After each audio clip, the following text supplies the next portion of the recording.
கன்னியாகுமரி மாவட்ட கடற்கரையில் இருந்து தாது மணல் எடுக்க மத்திய அரசு அனுமதி வழங்கியதை கண்டித்து பெண்கள் ஆட்சியர் அலுவலகத்தை முற்றுகையிட்டு மனு கொடுத்துள்ளனர். கன்னியாகுமரி மாவட்டத்தில் மணவாளக்குறிச்சியில் மத்திய அரசுக்கு சொந்தமான இந்திய அபூர்வ மணல் ஆலை பல ஆண்டுகளாக இயங்கி வருகிறது.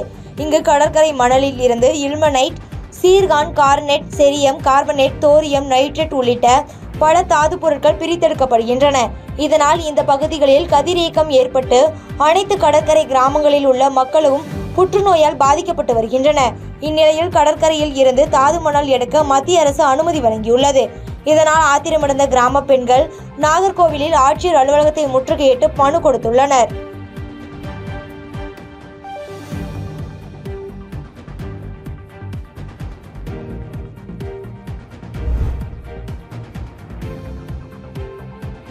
திருவாரூர் மாவட்ட ஆட்சியர் அலுவலகம் முன்பாக நிவாரணம் வழங்க வலியுறுத்தி தமிழ்நாடு விவசாயிகள் சங்கத்தினர் ஆர்ப்பாட்டத்தில் ஈடுபட்டனர். திருவாரூர் மாவட்ட ஆட்சியர் அலுவலகம் முன்பாக தமிழ்நாடு விவசாயிகள் சங்கம் மாவட்ட தலைவர் தம்புசாமி தலைமையில் திருவாரூர் மாவட்டத்தில் பயிர் காப்பீடு தொகை வழங்கப்படாத கிராமங்களுக்கு உடனடியாக ஆய்வு செய்து பயிர் காப்பீட்டு தொகையை வழங்க வலியுறுத்தி 100க்கும் மேற்பட்ட விவசாயிகள் ஆர்ப்பாட்டத்தில் ஈடுபட்டனர்.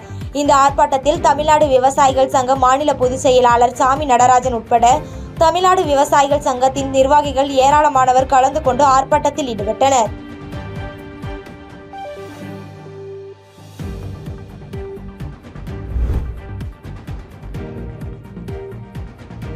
சென்னை கோட்டையை நோக்கி பேரணி செல்ல முயன்ற லாரி உரிமையாளர் சங்கத்தினர் கைது செய்து தனியார் திருமண மண்டபத்தில் அடைக்கப்பட்டதால் பரபரப்பு ஏற்பட்டது. செங்கல்பட்டு மாவட்டம் சிங்கப்பெருமாள் கோவில் பகுதியில் தமிழ்நாடு ஒருங்கிணைந்த மணல் மற்றும் சவுடு லாரி உரிமையாளர் சங்கம் சார்பில் தமிழகத்தில் நிறுத்தப்பட்ட மணல் குவாரிகளை உடனடியாக திறக்க வேண்டும் உள்ளிட்ட பல்வேறு கோரிக்கைகளை வலியுறுத்தி லாரி உரிமையாளர் சங்கத்தினர் கோட்டை நோக்கி பேரணி செல்ல முயன்றனர். இதனைத் தொடர்ந்து இவர்களை போலீசார் தடுத்து நிறுத்தி கைது செய்தனர். இதனைத் தொடர்ந்து மணல் லாரி உரிமையாளர் சங்க மாநில தலைவர் யுவராஜா செய்தியாளர்களிடம் பேசிய பொழுது, தமிழக அரசு உடனடியாக இது குறித்த கோரிக்கைகளை ஏற்கவில்லை என்றால் முதலமைச்சர் வீட்டை நோக்கி பேரணி செல்ல இருப்பதாக தெரிவித்தார்.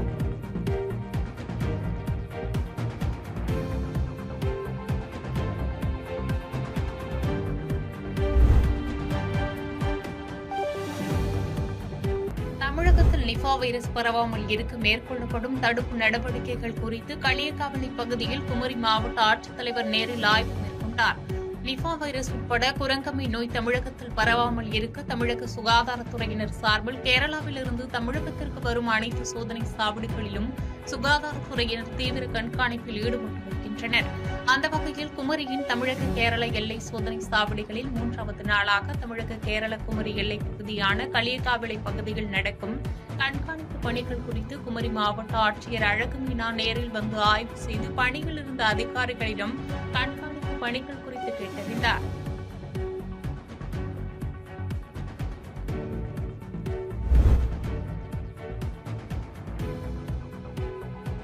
நாகையில் சுனாமி குடியிருப்பின் மேற்கூரை இடிந்து விழுந்து 2 வயது சிறுவன் உயிரிழந்த நிலையில் தமிழக மீன்வளர்ச்சிக் கழகத்தின் தலைவர் கௌதமன் நேரில் சென்று ஆறுதல் கூறியதுடன் திமுக சார்பில் நிதி உதவியினை வழங்கினார். நாகப்பட்டினம் அடுத்த செல்லூர் சுனாமி குடியிருப்பில் வசித்து வரும் கூலி தொழிலாளி விஜயகுமார் என்பவரது வீட்டின் மேற்கூரை பெயர்ந்து விழுந்ததில் அவரது 2 வயது சிறுவன் யாசிந்தராமன் பரிதாபமாக உயிரிழந்தார். விஜயகுமார் மனைவி படுகாயங்களுடன் ஓரத்தூர் மருத்துவக் கல்லூரி மருத்துவமனையில் சிகிச்சைக்காக அனுமதிக்கப்பட்டுள்ளார். இத்தகவலை அறிந்த நாகை மாவட்ட திமுக செயலாளரும் தமிழக மீன்வளர்ச்சிக் கழகத்தின் தலைவருமான கௌதமன் நேரில் சென்று ஆறுதல் கூறியதுடன் திமுக சார்பில் நிதி உதவியை குடும்பத்திற்கு வழங்கினார். இதனைத் தொடர்ந்து செல்லூர் சுனாமி குடியிருப்பு பகுதிக்கு சென்று வீட்டின் தரம் குறித்து ஆய்வு செய்தவுடன் அதிமுக ஆட்சிக் காலத்தில் கட்டப்பட்ட பழுதடைந்த வீடுகளை இடித்து புதிய வீடுகள் கட்டித்தர தமிழக அரசு நடவடிக்கை எடுக்கப்படும் என்று அப்பகுதி மக்களிடம் உறுதியளித்தார்.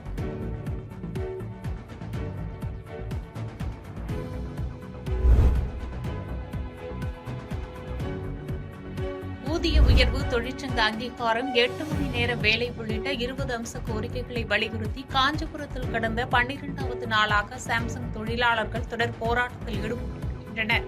தொழிலாளர்களுடன் நடந்த 3 கட்ட பேச்சுவார்த்தைகளும் தோல்வியை அடைந்துள்ள நிலையில் சாம்சங் தொழிற்சாலையின் நிர்வாகம் இன்று ஊழியர்களுக்கு சுற்றறிக்கை அனுப்பியுள்ளது. அதில் வரும் திங்கட்கிழமைக்குள் பணிக்கு திரும்பவில்லை என்றால் ஊழியரின் அடையாள அட்டை முடக்கப்படும் என ஊழியர்களுக்கு சுற்றறிக்கை அனுப்பப்பட்டுள்ளது பரபரப்பை ஏற்படுத்தியுள்ளது.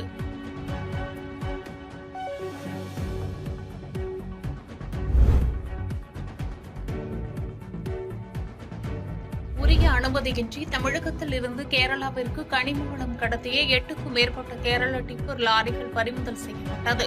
தேனி மாவட்டம் முழுவதும் கிறிஸ்தவர்கள் அதிகப்படியான விலை ஏற்றத்தினால் டிராக்டர் முதல் டிப்பர் லாரி வரை உரிமையாளர்கள் வேலை நிறுத்தத்தில் ஈடுபட்டனர். இதனால் கேரள பதிவு எண் கொண்ட டிப்பர் லாரிகள் உத்தமபாளையம் பைபாஸ் சாலையில் வந்துள்ளது. அப்போது அந்த வாகனத்தை வழிமறித்து டிப்பர் லாரி உரிமையாளர்கள் வேலை நிறுத்தம் செய்துள்ளதால் டிப்பர் லாரிகளை இயக்கக்கூடாது என அறிவுறுத்தியதோடு வாகனத்தின் அனுமதி ரசீதை சோதனை செய்தபோது எந்தவித அனுமதியும் இல்லாமல் போலி ரசீதை கொண்டு கனிம வளம் கடத்தப்பட்டது தெரியவந்தது. இதனை அடுத்து 8க்கும் மேற்பட்ட கேரள பதிவெண் கொண்ட டிப்பர் லாரிகளை பிடித்து உத்தமபாளையம் வட்டார போக்குவரத்து ஆய்வாளரிடம் வாகனத்தை ஒப்படைத்தனர்.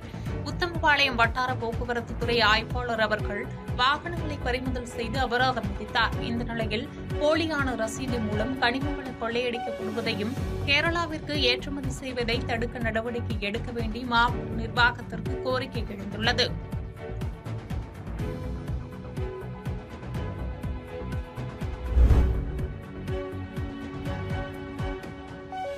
பொன்னேரி அருகே பயிர் காப்பீட்டுத் தொகை வழங்க வலியுறுத்தி விவசாயிகள் சாலை மறியல் போராட்டம் நடத்தினர்.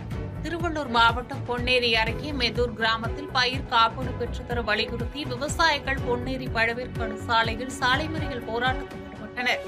அப்போது ஆண்டுதோறும் பயிர் காப்பீட்டுத் தொகை செலுத்தி வரும் நிலையில் மழை புயல் வெள்ள சேதத்தில் பாதிக்கப்படும் விவசாயிகளுக்கு பயிர் காப்பீடு கிடைப்பதில்லை எனவும் ரேண்டம் முறை என காப்பீட்டு நிறுவனங்கள் விவசாயிகளை அலைக்கழிப்பதாக குற்றம் சாட்டினர். தொடர்ந்து சம்பவ இடத்திற்கு வந்த காவல்துறையினர் வேளாண் துறை அதிகாரியிடம் முறையிட்டு பிரச்சினைக்கு தீர்வு காணுமாறு அறிவுறுத்தியதைத் தொடர்ந்து சாலை மறியல் போராட்டம் கைவிடப்பட்டது. பின்னர் சம்பவ இடத்திற்கு வந்த வேளாண் துறை அதிகாரியிடம் விவசாயிகள் கடும் வாக்குவாதத்தில் ஈடுபட்டனர்.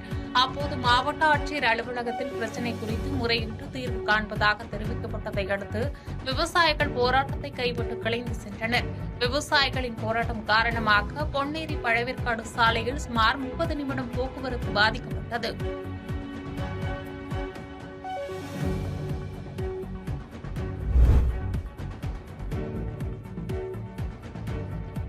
அரியலூர் மாவட்ட ஆட்சியர் அலுவலக வளாகத்தில் ஒருங்கிணைந்த குழந்தைகள் வளர்ச்சி திட்டப் பணிகள் சார்பில் ஊட்டச்சத்து மாத விழா விழிப்புணர்வு உணவு கண்காட்சி நடைபெற்றது. முன்னதாக இதனை மாவட்ட ஆட்சியர் குத்துவிளக்கேற்றி தொடங்கி வைத்து உணவுப் பொருட்களை ருசி பார்த்தார். பின்னர் நடைபெற்ற ஊட்டச்சத்து விழிப்புணர்வு பேரணியை மாவட்ட ஆட்சித்தலைவர் தொடங்கி வைத்த நிலையில் பேரணியானது மாவட்ட ஆட்சியர் அலுவலகத்தில் இருந்து நகரின் முக்கிய வீதிகள் வழியாக சென்று பேருந்து நிலையத்தில் நிறைவு பெற்றது. பேரணியில் ஏராளமான அங்கன்வாடி பணியாளர்கள் விழிப்புணர்வு பதாகைகளை ஏந்தியவாறு கலந்து கொண்டு பேரணியாக சென்றனர்.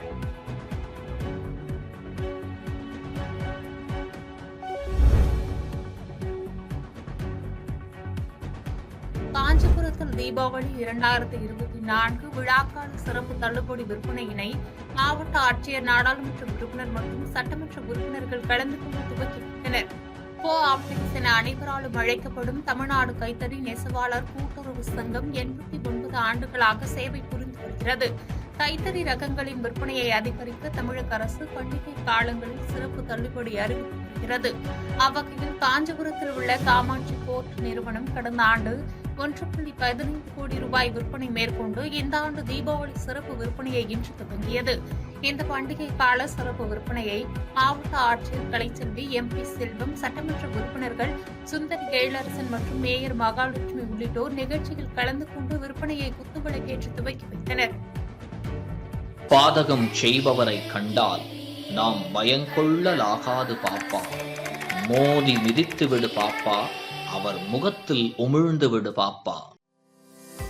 அண்மை செய்திகளை உடனுக்குடன் தெரிந்து கொள்ள இணைந்திருங்கள் இயம்நாடு தொலைக்காட்சியுடன்.